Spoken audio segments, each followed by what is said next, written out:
Okay, today we're playing a game on VoD. We are playing about half the game as Moira and about half the game as D.Va, and there is no SR for this game, for it was a placement game. Also, there is a little bit of Zarya in this game, but not very much, only a couple minutes. Didn't think she needed to be included in the title card or anything. Our current team composition is Reinhardt, D.Va, Genji, Pharah, Moira, and Lucio. I am not sure if this is pre or post nerf. Even though I watched it through earlier, I've immediately purged all memory of it, so I don't recall seeing Mercy, basically. We'll judge later if it was a good or bad comp. Now, if you're playing Pharah, right? If you're playing Pharah, and you see that your healers are Moira and Lucio, don't play Pharah. Just do yourself a favor, don't play Pharah, because you're not going to get healed with those two supports. You can float over the enemy team pushing I need healing as much as you want. It ain't coming. It ain't coming. Just don't play Pharah. You'll be really upset about it. So anyway, let's start the game now. So we're attacking first. Now, YouTube and I have never really seen eye to eye on matters, but this is getting egregious. Alright, we're going to do our best to never push back or pause as we go, so that we have to avoid that. So, we want to throw our damage orb in there, like as quickly as possible. We've been sitting on this orb. Assuming you can get your damage orb to do 200 damage, which is not that hard, that's 10% ult charge. We could have like another orb up and ready to go by now if we threw that at our earliest convenience. And then we would be way ahead. Fading forward really aggressively, but it is difficult for their team to punish us, because they don't really have anything that can punish us. Then we managed to run down Symmetra. She didn't really know what to do. Didn't need to throw the healing orb right here because it doesn't look very likely to do anything. Now, I did actually manage to pull us through that situation. I'm going to have to go back. I'm going to have to risk pushing the back button to look at what we did during that fight, because it ended up healing us, but I don't think that was necessary still. This is what happened. I hate the internet a lot. Mostly because of this, but for other reasons as well. Though those other reasons are more focused around the fact that the internet has to associate itself with people, which is just naturally going to be a bad time, really, because people are very unfortunate creatures, you know, and the Earth is very unfortunate to have us. It's alright, we'll probably wipe ourselves off the planet within, like, the next 100 years or so. It's alright, I'll probably be dead by then, so it's not my concern. Oh my god. And despite my best attempts to fill space, I'm gonna have to do video editing. God damn it. No, oh, we're safe. Oh, we're saved. Alright. So, we've just walked into Reinhardt, is what happened. The healing orb has sort of ended up saving us, but we should not have walked into Reinhardt while Fade is on cooldown, because Reinhardt's gonna beat us to death. Oh, thank goodness I don't have to do any video editing yet. God. Video editing? Unthinkable. So, we use the healing orb here. Unnecessary again, because we can just hold left-click over Reinhardt. The healing orb tends to be overkill if you can just hold left-click over the person. And, you know, with the benefit of hindsight, we get to look back and go, yeah, he would have been fine if we didn't use the healing orb still. Basically, the ideal situation to be in is that you're healing somebody, and you just throw the damage orb out, because then you're getting healing ult charge while getting damage ult charge, and then you're building mad stats. The healing orb is only useful in very select circumstances, which is your team is very tightly packed together, and they all need healing. You need to heal yourself, of course, is another one. If you need to heal yourself, don't ever do this. Don't ever throw your orb at the ground. Because when you throw it at the ground, it is then going to immediately start going up in the air. And that's when the orb's going to stop doing anything. You want to keep it horizontal. You don't want to put any verticality on the orb, because then it's going to start going up. And then that's when it's not going to do any damage or healing. You just want to bounce it off walls, basically. And, you know, you can bounce it off like that wall, comes back across, probably bounces off into payload into God knows where, because geometry is hard. But by that point, you'd get everything out of the orb, probably. The healing orb, it's healing yourself. Your team are tightly packed together. He shouldn't be doing that. Tightly packed together, need healing. Healing yourself. Or somebody really far away needs healing. The orb moves faster than you, so it can save somebody. But outside of those circumstances, you just want to use the damage orb, basically. And you want to use it, like, as much as possible. Like, even right now, we should just, like, go through the doorway on the left and just throw the damage orb up the path ahead of us, because it'll get us some ult charge, and we're not really doing anything right now. Also, didn't need to use the healing orb right there, nothing's happening, we ended up getting very low value out of it. This is important to remember with Overwatch, right? The ultimate is the most important part of your hero, unsurprisingly. But then your abilities are the second most important part of your hero, right? It's very rare that the hero's weapon is more important than their abilities. There are exceptions, like Widowmaker. But it's your ultimate, then your abilities. So when you're using your abilities, you want to actually get value out of them, right?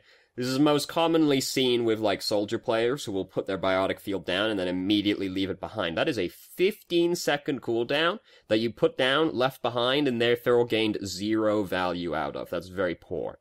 When you use your ability, you want to get as much value out of it as possible. You want to get full value out of it. This is another reason the healing orb is worse than the damage orb. It is very hard to get all 300 healing out of the orb. It is very easy to get all 200 damage out of the orb, which is another reason the damage orb tends to be better. You tend to just waste parts of the healing orb, and the healing orb tends to be overkill if you can just heal the person with your left click. So it's important to remember, your abilities are very important. When you use them, you want to get as much value out of the abilities as possible. I wouldn't have even used the healing orb right there, because really, I would throw the damage orb and start using my ultimate, because everybody's packed together. You kind of just want to use Coalescence as much as possible. Again, don't throw it at the ground, because then it's going to start going up and away from you. Kind of gets caught up in the tunnel a bit, but don't throw it at the ground, ever. You always want to keep it horizontal. So, I would have used, if I didn't use my ult already, I would have used it by now, also, because you just want to use your ultimate as much as possible, and ideally you get to hit your team and the enemy team at, like, just use your ult during this. You'll get, Reinhardt won't die, because Coalescence is 140 healing per second, and I believe it also applies the regen effect, therefore giving it slightly more Moira stats. We're gonna do research right here, because I can't keep all the information rattling around in my head. 140 health per second, and it does apply the 50 health regen as well. So, it's a lot of healing. Reinhardt doesn't die, and when you're using Coalescence, it's important to remember it's healing and damage. Ideally, you're hitting your team and the enemy team with it, which is really easy if you've got a Reinhardt in there swinging at people. Like, we could have just used Coalescence. This is also the thing with Moira. Her ultimate charges very quickly. But because her ultimate charges very quickly, you have to use it as soon as possible, because your ult charging quickly doesn't matter if you're sitting on it for extended periods of time. Like, we've had a full-on team fight. We've had an entire team fight, and we didn't use Coalescence at any point during it. Coalescence is only middlingly good, right? Like, it is worse than, like, Transcendence, you know?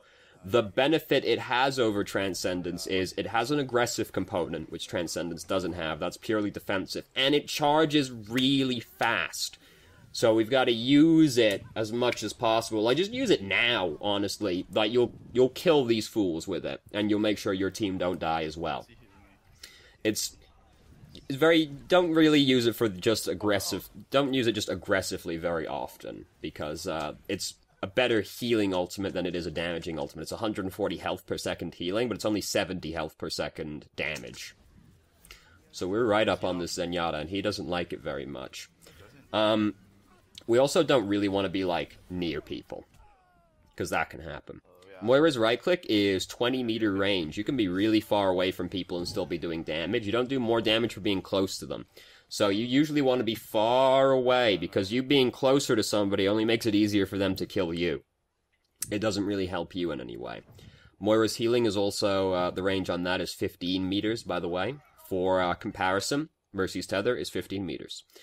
Yeah, I know it doesn't really look like it from Moira's perspective. This is like, I really like playing Moira, but my one complaint with her is I think that her healing beam gives very poor feedback on its range and if it's actually hitting people.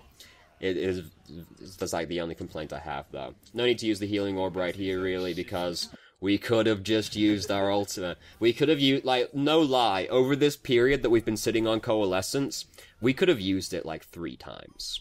Like, it charges extremely fast. Also, don't just, like, hold left-click over people. Try and let the regen take care of it rather than holding left-click if there's no actual fighting happening.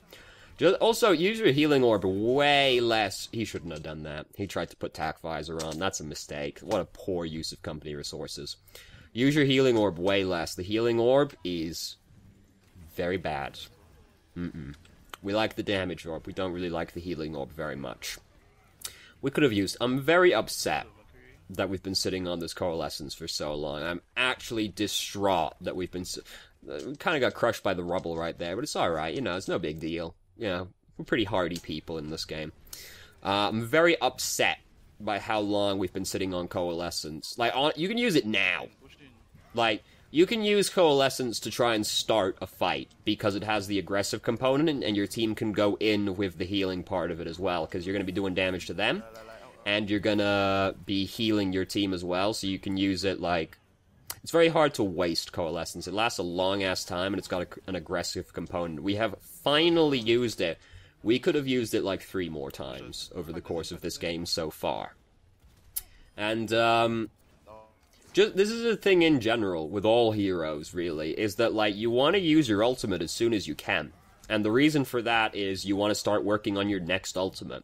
Because when you're using your ultimate, that's when your hero is at their strongest, typically, you know, Primal Rage, not necessarily Winston's strongest, but ironically enough. But, like, your ultimate is what your hero is based around. So, if you can just ult a lot of times in one game, you probably won, because you have spent more time in that game at your strongest, right?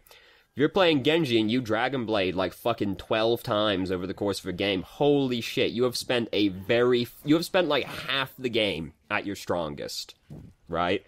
That's a bit extreme. You know, you're not gonna see a Genji get off fucking 12 Dragon Blades in one game that frequently. But point is, you want to ult a fucking lot. No need to use the healing orb right now, because not that many people are hurt, and we can just hold left click over them. We could just be throwing the damage orb in there and generating mad ult charge.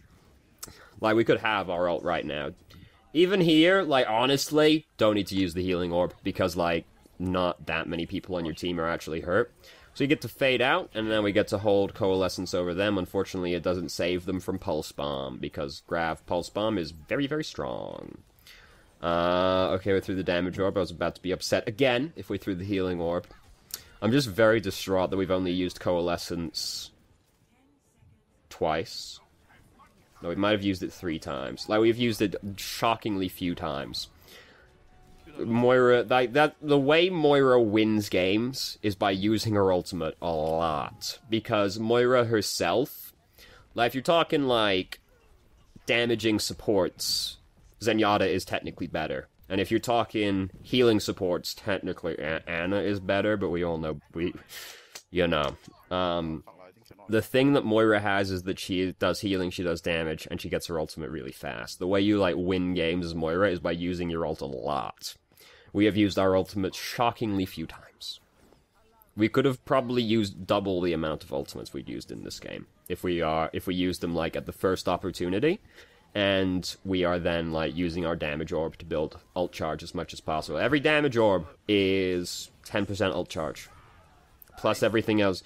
Fucking Soldier hasn't gotten to use tac visor once, because he just put it on again, only to immediately get destroyed. Don't need to use the healing orb here, because we're about to have Coalescence. And as we can see, the healing orb is just bouncing around us, not actually doing anything during this period. Trying to get value out of our abilities, you know, the healing orb are very, very poor at getting the full value out of it. I'm just very distraught at how few times we used Coalescence during that round. I'm very upset. Just sat on Coalescence for like a solid 2.5 minutes. I was, oh my god, I play a lot of Moira, so it was very upsetting to me. And by a lot of Moira, I mean a lot of Moira. So, YouTube sucks.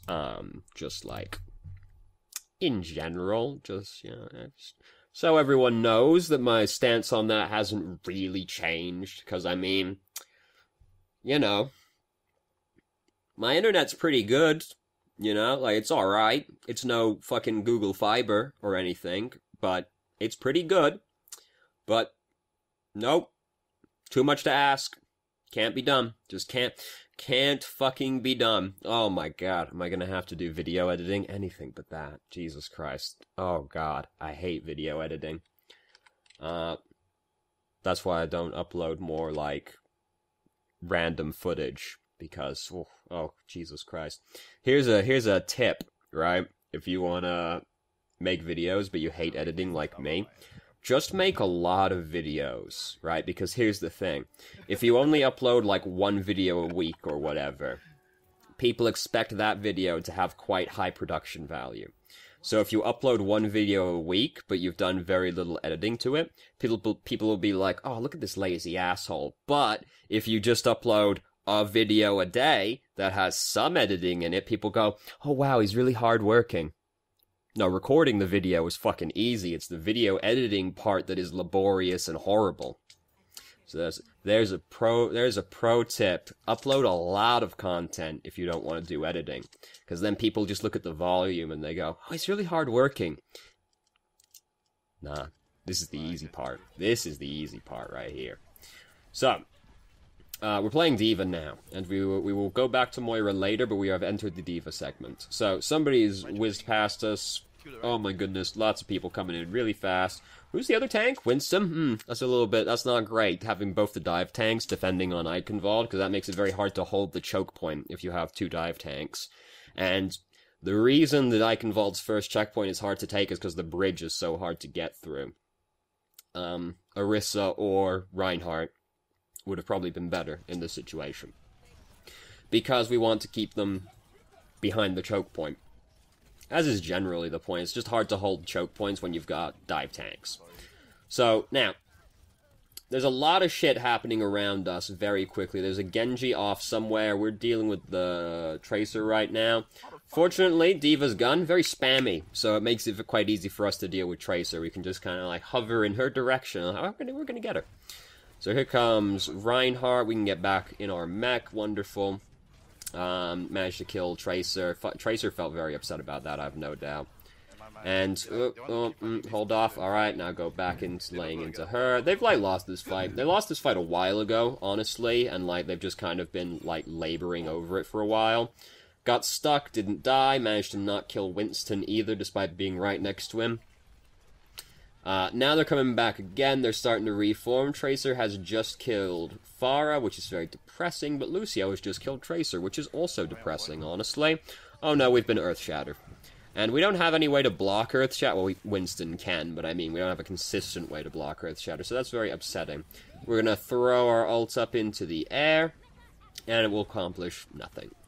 But it did kill off some of their momentum. However, now we have tragically lost Mercy, and we have also lost Junkrat. We have been rather unfocused during this fight.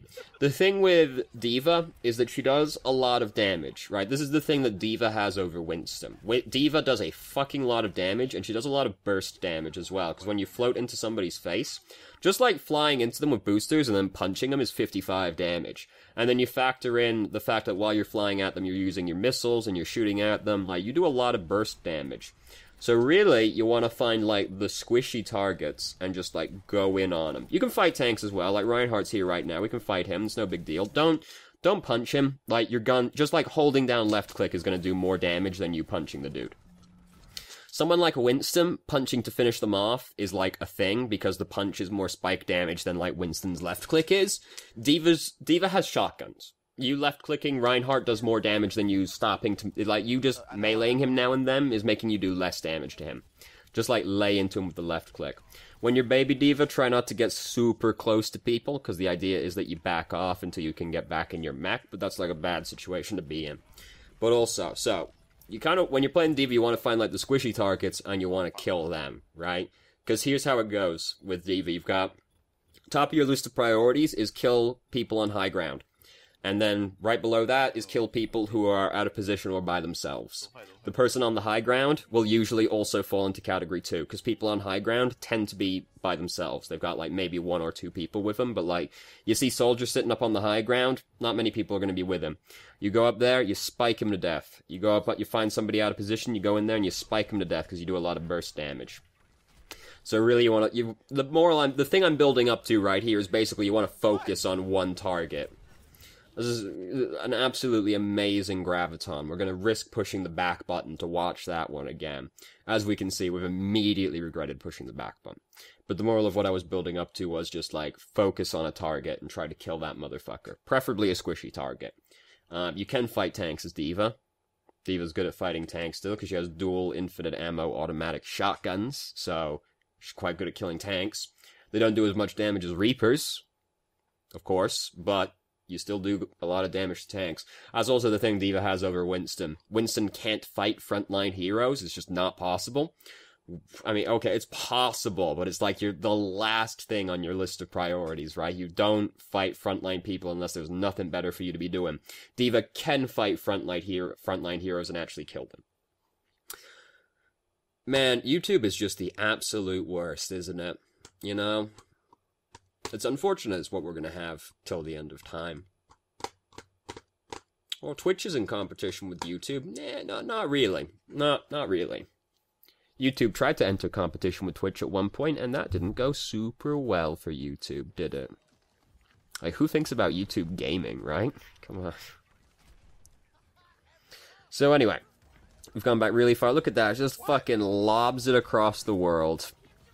That's the thing, we've got trying to push back and then having to wait like a whole minute to actually see the thing. It makes it way underwhelming after that, doesn't it? So now we're up on Anna's grill. Anna is really annoying to kill as D.Va. Like, Anna, like, honestly, you want to avoid fighting Anna if at all possible, because it's probably just going to be like a really lengthy time investment for you to kill her. Or she's going to trank you and you're going to be really sad. Winston is really good at fighting Anna because he can fight her inside his bubble, and that makes it hard for her to hit her cooldowns on you. D.Va has no such luxury. D.Va just tends to get fucked up by Anna, unless she really fucks up her trank, basically. So, just use self-destruct right there. You being in mech right now is more important than having self-destruct, because self-destruct is a meh ultimate at best. Best used for zoning, not very good at being aggressive. We managed to get back in our mech, but, like, honestly, just use self-destruct right there. Because you being in mech and actually having presence right now is more important, because you could have really easily lost so much momentum during that fight from being out of mech that you could have just lost the fight.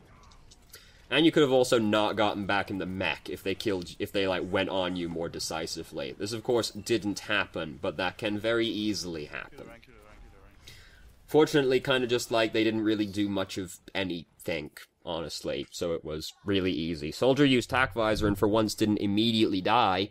However, he just still did nothing. So where the heck? So that was sick as hell. We could have tried to push him off with our boosters right there, though, because he went over the edge right in front of us. We've got to knock back. We are trying to fight Gengu right now. It's hard to fight Gengu as D.Va.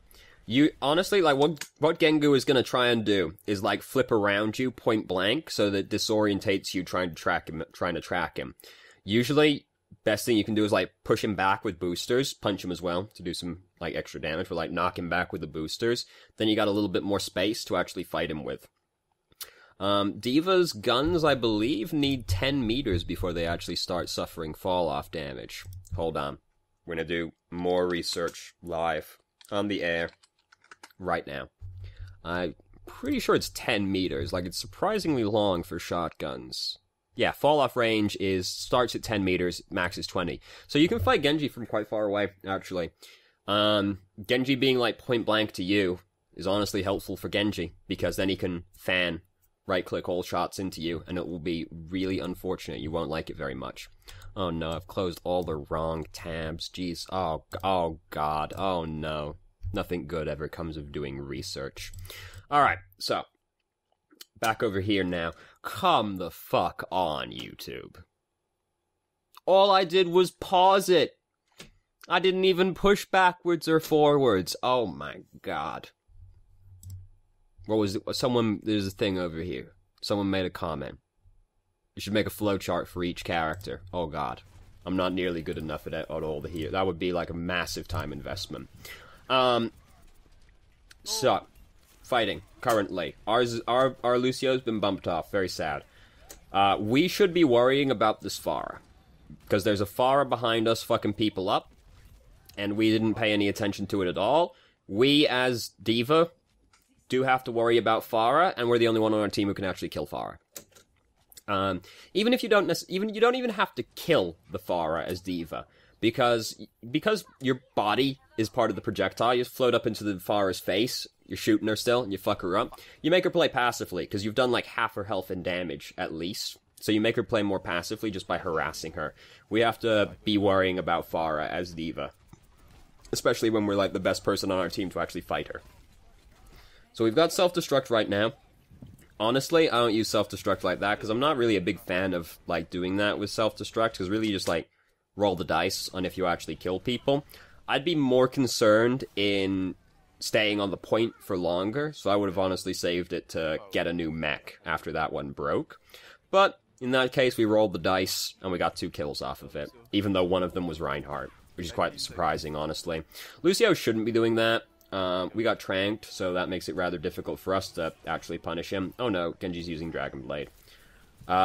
We should be more concerned with Dragon Blade right now. And here's the thing also with Genji and using Dragon Blade, you have the ability to fuck him up while you're playing D.Va because you have a movement, you have a knockback ability. So, when Genji's using Dragon Blade, you want to figure out who he's going to go for, which is usually not that hard, because it's going to be the person he dashes directly at, which is usually going to be the support. And you want to push the Genji away from that person with your knockback. Because if you can stop Genji from killing that one person, you stop him from getting chain kills off of it. Because that's how Genji gets kills with Dragon Blade. He kills one person, and then he uses the reset on his dash to chain that into multiple kills. So if you can just, like, push him away from his one target, that makes it a lot harder for him to actually kill the target and get anything out of Dragon Blade. So that's also something to consider when playing D.Va. You don't counter Genji, but you can fuck up Dragon Blade because you have a knockback ability. Oh my god. So Lucio just died to call mech, very unfortunate for him. We're playing Zarya right now. I wouldn't recommend doing this because you're unlikely to get that much value out of Zarya at this point, because the thing is, Zarya is one of those heroes that has a very low immediate effect on a fight. Because she is not a hero when she's at low charge, so you have to actually build high charge quickly. And that's very difficult in some situations. Like, changing to Zarya is not a good idea if you need an immediate impact, because she has a very low immediate impact. Just staying on D.Va would have honestly been better for this right here. Like, alright, we can try and fuck up their D.Va, but, like, we have to get charge first, and the game is not looking like it's gonna last long enough for us to really get a Graviton, which is also, like, the reason to play Zarya, is that, like, she has one of the strongest ultimates in the game. So, I would have just stayed on D.Va. I don't think changing to Zarya here was the correct decision. We managed to get up to Graviton, but too late. And Soldier used Tac Visor, couldn't really do much about that. Genji used Dragon Blade. I don't think changing to Zarya was the correct decision. If we could get to high charge quickly, this is my favorite, when it's 0-0-0, and you haven't actually gotten it to the end yet, because it's actually, like, 0.00001 meters. It's like, 0-0, close enough. So we get out here to use Graviton, but, like, we're losing the fight by this point. If you can get up to high charge really quickly, Zarya can pay off, but, like, that's not necessarily super consistent. D.Va is always D.Va, if nothing else, right? You can still dive on someone, and you can still fuck them up, and you can still stall a checkpoint for a really long time. Zarya, not so lucky. Now we're trying to change back to D.Va. It's too late. We should have just stayed on D.Va. I don't think changing to Zarya was the correct decision there. We're almost there. We're almost at the end of the video. Whew, we've done it, team. Been a lot of really long videos lately. It's alright. This one has not been so, like, fucking Temple of Anubis went like 4 rounds. Fucking hour-long video. It's alright. Only like half an hour this time. Great improvement. So we're back on Moira right now. Don't use the healing orb. Just, be cool. Just, like, walk up rather than fading, like, round the corner. So, like, calm the fuck down. Oh, just calm the fuck down. All of that was unbelievably messy and amateurish, right? Look, just here's what you do. You walk up, like maybe you fade out of the gate. All right, you walk up, you watch for Junkrat bombs, throw the damage orb around the corner, come back, let your tanks go first. Or let the tanks go first in general. Don't fade forward like that, because you don't know what you're going to find. And when you use fade, you're really easy to kill. Do not fade closer to them, either. Fade is a very good ability, but if you get caught while fade is on cooldown, you die. You don't know what you were fading around that corner into. And then when we get around the corner, we fade further onto the objective, even though we're already, like, being threatened at the time. You're very easy to kill when fade is on cooldown. Don't fade in, like, super aggressively. Like, we faded in aggressively into the unknown, and then we faded aggressively again. We didn't get punished for it, but we should have been punished for it. So, just calm the fuck down, basically, is the moral of this particular round. So, he jumped to do that. When there's a Reinhardt on the enemy team, you gotta keep in the back of your mind that you are trying to dodge Earth Shatter with Fade, because I know it's hard. I know it's hard to react to it, especially if he doesn't jump, because, you know, if he's not bad and he doesn't jump before using it, it's hard to react to. But as long as you got it in the back of your mind, right, that you're keeping an eye on Reinhardt and you're ready for the Earth Shatter to dodge it, you know, you should dodge it. And he jumped to do that one, so he had, like, big warning, just didn't react in time. Then he was, like, right there, practically hammered down on our head. A very fond memory I have of playing Reinhardt is I once used Earth Shatter, but, like, right as I pushed the button, I got knocked back by a Junkrat. So I went flying into the air, hammer down still happening, landed on the Pharah in midair. So I hammered down on Pharah's head, which really fucked the Pharah up. Pharah wasn't happy about that one. But she's the only one that wasn't happy about it. It was sick as hell, but it wasn't the most productive Earth Shatter I'd ever used in my entire life. It was sick as hell, though. So, that wasn't quite far enough forward. I'm going to risk trying to go a little bit further forward. Now, I've pushed that, so it has to load within the next 15 seconds to actually have been a saving in time. And it's not looking good. Alright, it was just by like a second. Wonderful. So we're defending. Their Lucio is bad, and has died immediately. That's bad for them, obviously. Good for us. Fantastic. We've got a Bastion. Winston just jumped right on top of him. Bastion is actually not behind this barrier right now. He's actually, like, half poking through it, but it's alright. They don't seem to have noticed. We should be more interested in healing the Bastion right there, because we don't want him to die, and Moira does a lot of healing. We no longer needed to be holding left click over him, though. We were inefficient with our resource, healing people at full health. Moira's resource is very finite, so we want to be careful with that one. We currently needed healing, so I'm not that upset about that healing orb. We're gonna get into a scuffle with this soldier. It's no big deal. He has to shoot you really good if he's gonna kill you. We've got Coalescence. Do not use the healing. Don't do it. Don't do it. Don't do it. We won the round. Fantastic. Ooh, we won the game even. Fantastic news. Do we see the play of the game? No, we don't. We'll see who got it, at least. Who got it? Genji.